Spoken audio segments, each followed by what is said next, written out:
Hello, everybody. We are in the Donnie Rocket Karting Studios right now, and I'm making my wrap-up video for the 2022 karting season. For me, I did 15 races, basically from April through the end of October of 2022. I did 8 races with the OVKA, the Ohio Valley Karting Association. I did 2 Kart Racers of America races, or KRA races, which are run out of Newcastle Motorsports Park in Newcastle, Indiana. And then I did 4 at the MCC Pro Am Karting series out of Motorsports Country Club of Cincinnati, which is located in Batavia, Ohio. And then I did 1 national event. I did the CKNA Grand Nationals also at Newcastle Motorsports Park. And decent amount of races for me. Was probably on the around about where I want to try to keep it as far as budget's concerned, and I focused mainly on club races, which is a little easier on the pocket. Now I did do some math, and in my head, I'll try to remember this. I did 14 club races. I figure on the club races I averaged probably about $90 per race. That would include my registration, race fuel, pit pass, if I rented a pit spot or shared a pit spot with another teammate, that would be included. But I figured I did about $90 a weekend on the 14 club races, which, for the summer, that's $1,260, I believe, if I did my math correctly. And then for the 1 national event, the Grands out at Newcastle, I probably spent in the vicinity of around $1,000, and that would include all my, I had to pre-register, but that would include pretty much any expense related with that event. It was a 3 days mandatory and an optional practice day. I did show up on the practice day, so that was, you had to pay extra for the practice. But, and I also, it's within an hour, it's an hour and 45 minutes away, far enough away that I decided to go ahead and get lodging close to the track so I wouldn't have to drive all the way home. And I didn't really feel like camping out at the track. I like to, get up and get my shower and all that good stuff, start the day fresh. So I'm going about $1,000 on that one. I've already talked in other videos about the amount of stuff that I purchased during the season, or prior to the season starting. I did get a new set of wheels. And through the season, I really had no catastrophic failures of any of my equipment. Nothing really got bent. I did bend that side pod right there. It got bent up pretty good in a race earlier in the season. I was able to basically stomp it back down and bend it and get it back in. Still seems to be pretty structurally solid. It's not going to fall out. It can still take a shot on the side, and I was able to continue with that through the season, no problems. Other than that, I did spend probably about $150 in another set of wheels. I did get some Douglas magnesiums, low volume, got them used for a little over $100, and I bought a couple of extra rims, I think for like $10 a piece. So I had about $120 to $150 in extra wheels. Other than that, I bought another clutch. I started the season out with Hilliard Flames. I have 2 of them.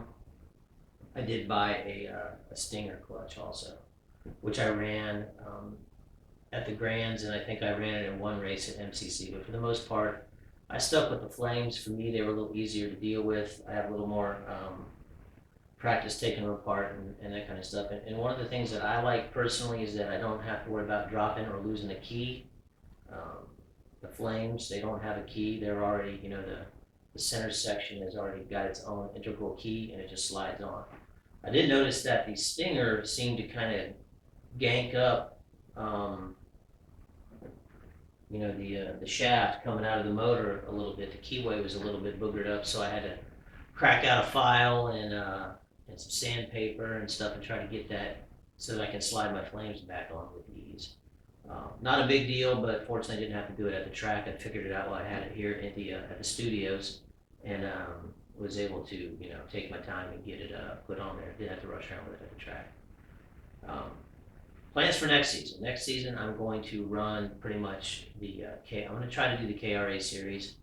I'll probably try to do enough races that I can maybe see how well I place in the points versus the regulars. The guys have been racing there for quite a while. And then I am going to do the MCC Pro Am karting series again. I'm thinking I'll probably take a break from from the OBKA, just because for me, I do a little better at the other two tracks, so I kind of want to get better at those so that I might have a chance to contend for a win at some stage of the game. Um, Still haven't gotten any wins by any means. I did finish within a second of the leader on one of the races out at MCC, and that was, prior to them introducing the new section of track. When I was running the track that I've already been practiced on from the past few seasons, I got relatively close to the winner on that one. Finished, fourth, but the top five guys were within a second on that race. But that did give me good hopes for the fact that I am getting a little bit faster as time goes by and learning a little bit more about the cart and what I need to do to make it fast and what doesn't work. The beginning of the season, I did have like the additional supports that run out to the cassettes. Those were making me. I just had way too much grip and the cart was just bogging down and sticking way too hard in all the corners. So I got rid of that. And other than that, I had to widen my back end back out a little bit closer to the aero kart specs, and that seems to have helped. So I will be running this chassis again next year. Since I didn't bend anything up really, and I was pretty fast on the last race, I doubt if I'm going to go take it and get the frame straightened or looked at. I may, I don't know. I don't really want to take the whole damn thing apart again. I want to take most of it apart, but I don't really feel like taking my pedals and all of this stuff off if I don't really need to.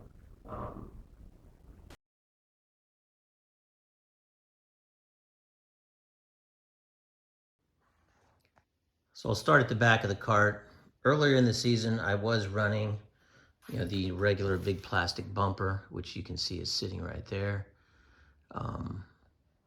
With how wide my rear axle was at the OVKA, that bumper was out of spec. It stuck out too far on the ends down here. It exceeded the overall width from here to here.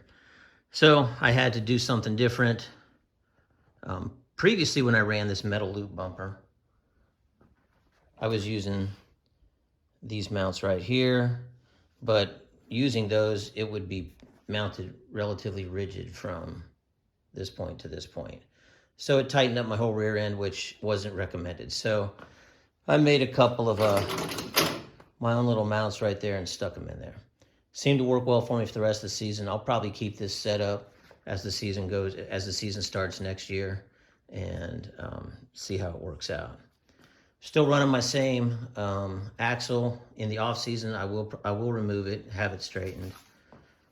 I'm gonna run these same bearings again. I forget which kind they are, but they're super expensive. The last time I looked, if I wanted to buy new ones, but I can take the grease out. I use a grease in there that I used all season long. I don't spray them with Tri-Flow or anything like that. I put the grease in at the beginning of the season, put those red, I don't know what they're called, little seals back on, and let her rip for the whole season. So you can see I'm not running any lightweight 206 type stuff. I know on your 206 specific carts, you're usually going to have a much thinner rotor. Everything's a little bit pared down. Usually they run a 40 millimeter brakes or 40 millimeter axles on the back. I've got a 50 millimeter. I'm going to stick with that next year. Like I said, I got close enough that I think if I just work on some more of my handling, I'll get a little bit better. Nothing broke right here. The main changes, I almost kept the cart the same from the beginning of the season to the end of the season. At the beginning of the season, I was running the extra supports that run from the seat down to this cassette right here. One of them snapped. I was just getting way too much grip and was getting the hops coming around corners where it would really dig in, and you just kind of do the whole womp, womp, womp thing. If you drive carts, I'm sure it's happened to you at some point in time. And I had these laying around, so I used those. Now, like I said, at the end of the season, I got fairly close to the lap times of the guys winning it, so I'm going to probably set this back up next year. I will go in these areas here, clean up where I sawed off the original seat supports, smooth that all out, hit it with some paint. This wasn't my paint job. It held up halfway decent over the season. It didn't get knocked off. Same tie rods that I started the season with. Somehow didn't get them bent up. I will mention, and I've mentioned it before, I did actually allow the thoughts to creep into my head that I don't want to fix any of this stuff and pay for it. So I was a little less risky than you probably need to be to actually be running in the front. So I will build up some spares in the off season so I can have a little more confidence, a little more I don't know if it's confidence is the right word, comfort in knowing that I do have spares and it's not going to be a big deal if I bend something up. So, but I may break down and get a new bumper next season. For one, it doesn't match that. There's a specific bumper that matches up with that type of a front fairing. This isn't it. So I may try to get one that matches up a little bit better. And again, not much to go in here. My ghost motor held up good. One of the off-season moves I'm going to be making is I am getting a second motor, and I will get an additional top plate down here so that I can swap them out if need be. But I'm gonna have two motors next year just to have it, just for safety. Not put so much, not put all the pressure on one motor, basically. When it comes to clutches, I ran the Hilliard Flame for the majority of the season last year. I did tinker around with the Stinger clutch.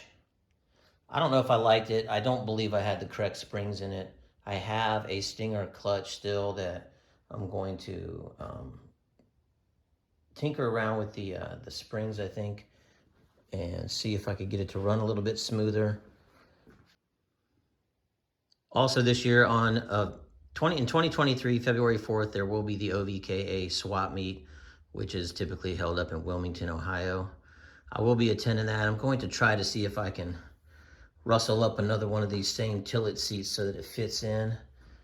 This one made it the whole season. I probably showed video earlier. I did a lot of repair work on it. That is not fiberglass. That is where I took um, liquid nails and some of that like drywall tape, that fiberglass drywall tape, and just filled in the holes with that stuff.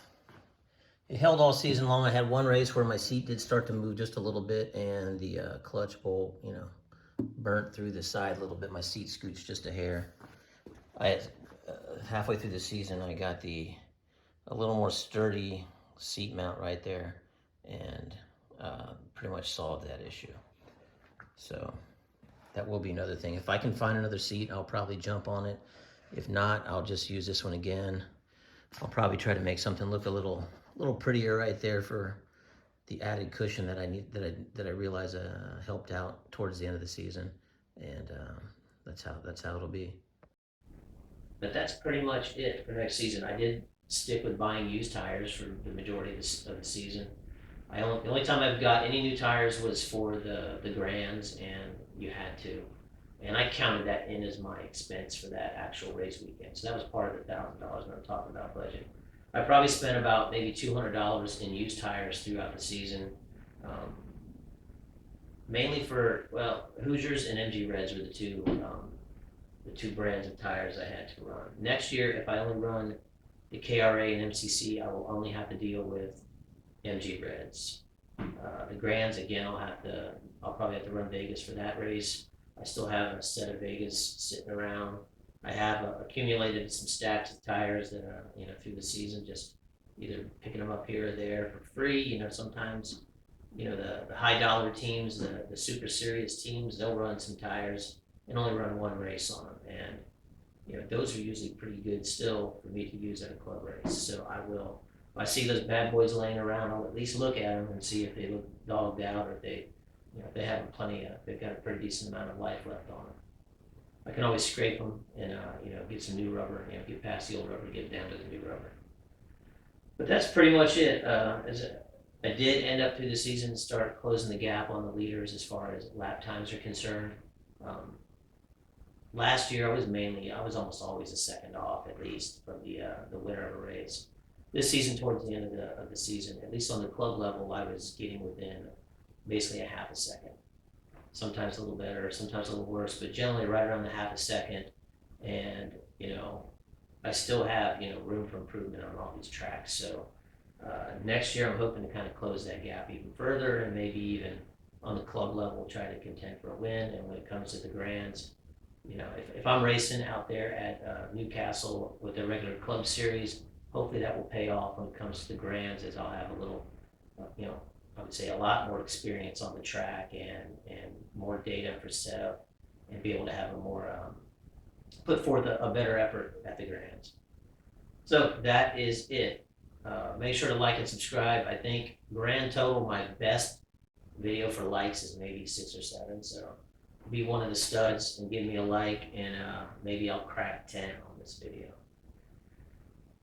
Other than that, it's going to be a good off season. At least I hope I'll get a lot done. Make sure to come out. I believe it is on February 4th. Come out to the OVKA SWAT meet in Wilmington, Ohio. You should already know about it. If you don't, look it up online. There's going to be plenty of vendors out there. You know, last year, that's where I got a whole bunch of my good deals on stuff. I picked up gears crazy cheap there. Got a new axle for like $30, you know. Well, they used but new to me axle, at least it's straight, right size, you know, and that kind of stuff. I'll be looking for a new tilt seat, but if I don't find one, this thing's still working, even though it looks a little bit like Swiss cheese and has a lot of goofy patchwork done to it. It stayed put the whole season. So, with that said, I'll sign off. If you see me around next season or whenever, I'll be sporting the same graphics. Be sure to stop by and say hi. And thank you very much. Sign off.